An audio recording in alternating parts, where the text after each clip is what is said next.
पैसों के मामले में कामयाब होना ये इस बात पर कम डिपेंड करता है कि कोई कितना स्मार्ट है और इस बात पर कहीं ज्यादा कि उसका बिहेवियर कैसा है।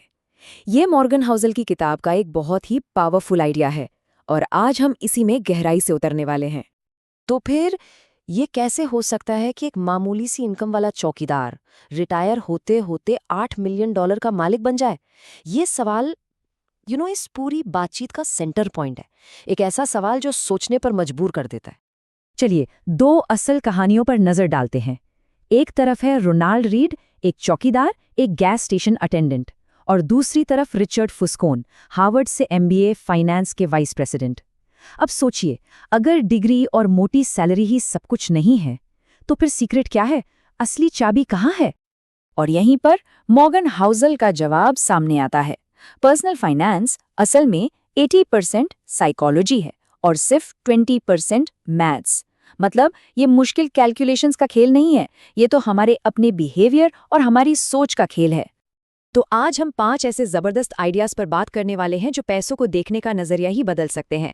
पहला, वो दौलत जो दिखती नहीं। दूसरा, कि समय ही असली इंजन है। तीसरा, आपका अपना पर्सनल मनी मैप। चौथा, अच्छे प्लान्स क्यों परफेक्ट प्लान से बेहतर होते हैं।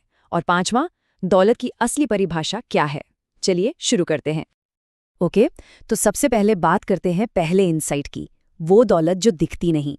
ये उस सबसे बड़े मिथक को तोड़ता है कि अमीर होने का मतलब है महंगी गाड़ियां और दिखावे वाली लग्जरी। तो फिर सच्ची दौलत है क्या? इसकी परिभाषा थोड़ी उल्टी है।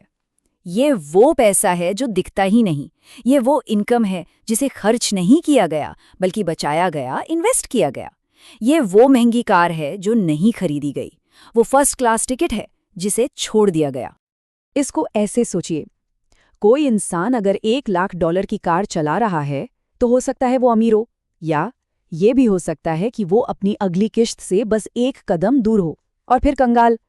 सच तो यही है, असली दौलत दिखती नहीं है, वो छिपी होती है। अब आते हैं हमारे दूसरे पॉइंट पर। समय ही असली इंजन है। ये वो ताकत है जो दौलत बनाने में सबसे जरूरी है पर जिसे हम अक्सर नजरअंदाज कर देते हैं। वॉरेन बफे का उदाहरण लेते हैं। क्या आप जानते हैं कि उनकी 99.5% दौलत उनके 50वें जन्मदिन के बाद बनी है? सोचिए, 99.5%। ऐसा इसलिए नहीं कि वो अचानक और जीनियस हो गए, बल्कि इसलिए कि उन्होंने बहुत बहुत पहले शुरू किया और फिर कंपाउंडिंग को, मतलब समय को, अपना जादू करने दिया। जल्दी शुरू करने की ताकत का अंदाजा इस बात से लगाइए कि ये बाद में ज्यादा पैसा लगाने को भी पीछे छोड़ सकता है। जैसे अगर एक इन्वेस्टर सिर्फ 20 से 30 साल की उम्र तक पैसे लगाता है और फिर रुक जाता है, वो उस इन्वेस्टर से भी ज्यादा अमीर बन सकता है जो 30 से 65 साल की उम्र तक, यानी 35 साल तक पैसे लगाता रहा। सारा खेल बस समय का है।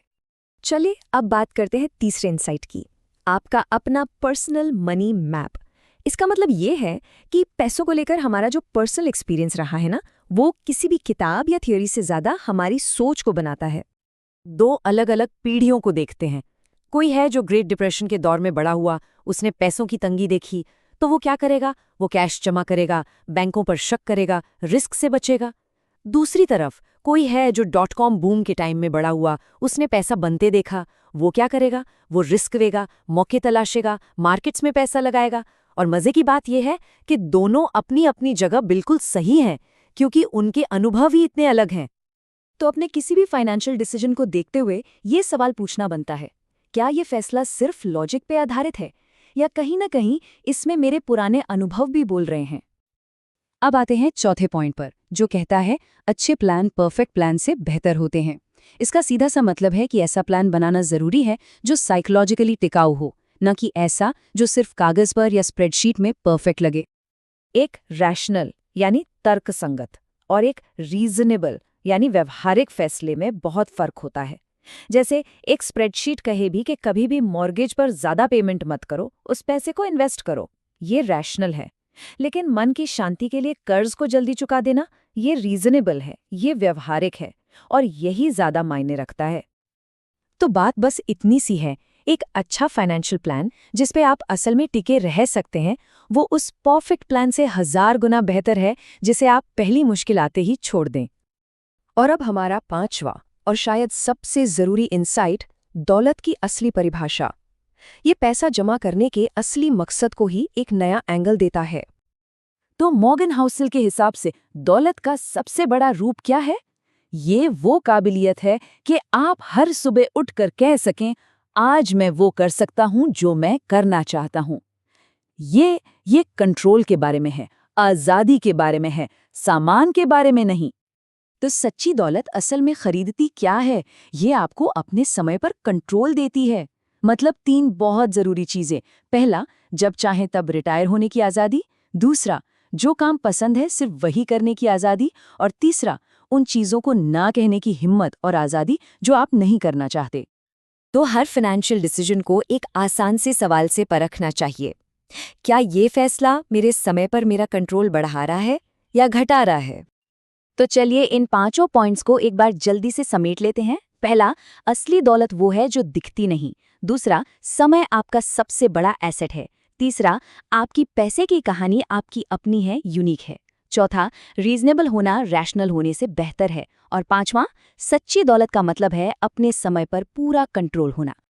और जाने से पहले एक बोनस आइडिया। देखिए, निराशावादी बातें सुनने में हमेशा ज़्यादा स्मार्ट लगती हैं, है ना?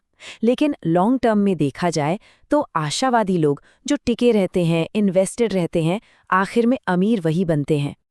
तो एक सवाल खुद से पूछने के लिए, इन सभी बातों में से वो कौन सी एक चीज़ है जिसे आप इसी हफ्ते अपनी फाइनेंशियल स्टोरी को बदलने के लिए इस्तेमाल करने वाले हैं? तो याद रखिए, पैसों के साथ रिश्ता अच्छा बनाने के लिए जीनियस होना ज़रूरी नहीं है। ज़रूरी है खुद को समझना और ऐसे फैसले लेना जिनके लिए आपका फ्यूचर सेल्फ आपको थैंक यू बोले। ऐसे ही और दिलचस्प विश्लेषणों के लिए सब्सक्राइब करना न भूलें।